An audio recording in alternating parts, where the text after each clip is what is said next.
தற்போதைய அண்மை செய்தியை பார்த்துக் கொண்டிருக்கிறோம். எட்னா எரிமலை வெடித்து பல கிலோமீட்டர் அளவுக்கு சாம்பல் தூசுகள் பரவி வருகிறது. தற்போது கிடைத்துள்ள அண்மை செய்தியாக இதனை நாம் பார்த்துக் கொண்டிருக்கிறோம். எட்னா எரிமலை வெடித்து பல கிலோமீட்டர் அளவுக்கு சாம்பல் தூசிகள் பரவி வருகிறது. தற்போது கிடைத்துள்ள அண்மை செய்தியாக இதனை நாம் பார்த்துக் கொண்டிருக்கிறோம். எட்னா எரிமலை வெடித்து பல கிலோமீட்டர் அளவுக்கு சாம்பல் தூசிகள் பரவி வருகின்றன.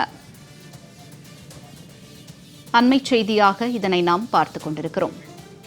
விவரங்களோடு இணைகிறார் எமது செய்தியாளர் யோகேஸ்வரன். வணக்கம் யோகேஸ்வரன், இது குறித்த கூடுதல் விவரங்களை சொல்லுங்க. 2013 யுனெஸ்கோவால அறிவிக்கப்பட்ட உலக பாரம்பரிய இடங்கள்ல ஒன்றுதான் எட்னா எரிமலை. ஐரோப்பாவினுடைய தெற்கு இத்தாலியில சிசிலி தீவுல அமைந்திருக்கக்கூடிய இந்த எட்னா எரிமலை என்பது 2013 தான் கடைசியா இது போன்ற ஒரு நிகழ்வு நடந்திருக்கிறது, எரிமலை வெடிப்பு என்று.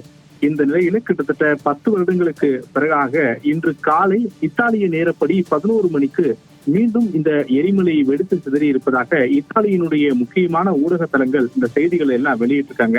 குறிப்பா ஒவ்வொரு தினமுமே இந்த இத்தாலியில் இருக்கக்கூடிய இந்த எட்னா எரிமலையை பார்வையிடுவதற்காக பல ஆயிரக்கணக்கான சுற்றுலா பயணிகள் உலகெங்கிலும் இருந்து வரக்கூடிய நிலையில இன்று காலையும் இந்த எட்னா எரிமலை மற்றும் எட்னா எரிமலையை ஒட்டி இருக்கக்கூடிய சிசிலி தீவில் இருக்கக்கூடிய பல்வேறு பகுதிகளை பார்வையிடுவதற்காக சுற்றுலா பயணிகள் வந்த போதே திடீரென இந்த எட்னா எரிமலை என்பது வெடித்து சிதறி இருக்கிறது.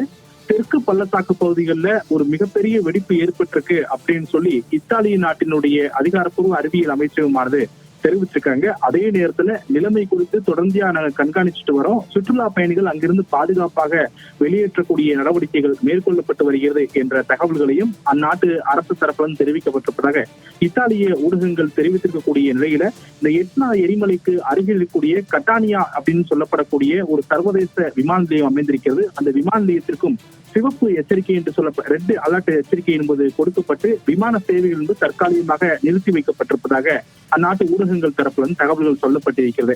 எட்னா எரிமலை வெடிப்பினுடைய அந்த காட்சிகள் என்பது வெளியாக இருக்கக்கூடிய நிலையில பல கிலோமீட்டர் அளவிற்கு எட்னா எரிமலை வெடிப்பினுடைய சாம்பல் துகள்கள் பரவி வருவதாகவும் தொடர்ச்சியாக நிலைமைகள் கண்காணிக்கப்பட்டு வரக்கூடிய அதே நேரத்தில் அங்கிருந்து சுற்றுலா பயணிகள் பாதுகாப்பாக அப்புறப்படுத்தக்கூடிய நடவடிக்கைகளை மேற்கொள்ளப்பட்டு வருவதாகவும் அந்நாட்டு ஊடகங்கள் தரப்பு அரசு தெரிவித்ததாக செய்திகளை எல்லாம் வெளியிட்டிருக்கிறார்கள்.